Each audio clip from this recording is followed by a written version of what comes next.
Zoma voalohany amin'ny volana marsa taona 2024 kafaliana ndray tompoklasy tompoko no irahantsika amin'ny takarivan'ny zoma ity dia manasantsika mpanajana indray anaraka ny fampalalam-baovatra amin'ny farany ny makasika ny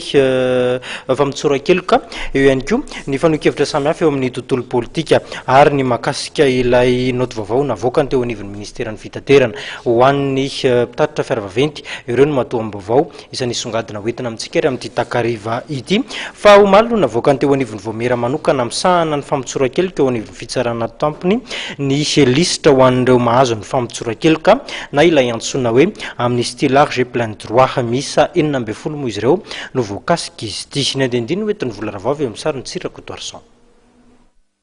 Olona 12 ahitana sivily 10 ary miaramila 12 nahazo ny famotsoran-keloka araka ny lisitra voalohany izay navoakan'ny voamiera manokana misahana ny famotsoran-keloka eo anivon'ny Fitsarana Tampony. Ho an'ny sivily anisan'ny nahazo ny famotsoran-keloka ny ministry ny raharaham-bahiny sady mpanorona ny atoko MDM Andriamatoa Pierrot Rajonarvelo izay voaheloka noho ny raharaha-pitsarana ny taona 7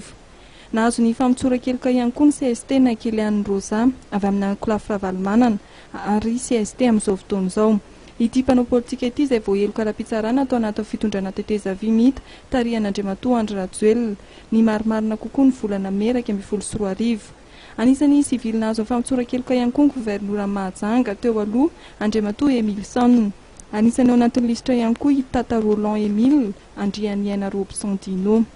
Ho an'ireo miaramila indray anisan'ny tao anatin'ny lisitra voalohany nahazo ny famotsoran-keloka ny Général Tsarana Jean Emile izay ministry ny asa vaventy sy ny famantarana ny toetrandro tamin'ny fitondrana ny Amiral Ratsiraka ary noenjehana ara-pitsarana nandritra fitondrana Ravalomanana. Anisan'ny nahazo famotsoran-keloka niaraka taminy commandant Chan Xing Jean de Dieu ary ny commandant Andrianar Jean René izay samy voaheloka ara-pitsarana amin'ny taona 3. Ireo miaramila tafiditra tamin'ny raharaha fanonganam-panjakana teny Mbani tamin'ny fitondrana Ravalomanana ary voaheloka ara-pitsarana ny 17 Mey 2024 dia nahazo famotsoran-keloka. Anisan'ny tafiditra amin'izany ny Général Randriana Fitso, Lieutenant Colonel Rakoto Arso Joa 11, ny Colonel Rakoto Marnirine, ny Colonel Ramanatsalama Léon, ny Colonel Boutou Laurent, ny Colonel Andriatso Ralaiko Jean Welson, ny Colonel Beavana Jean Baptiste ary ny Commandant Andrianjatovo.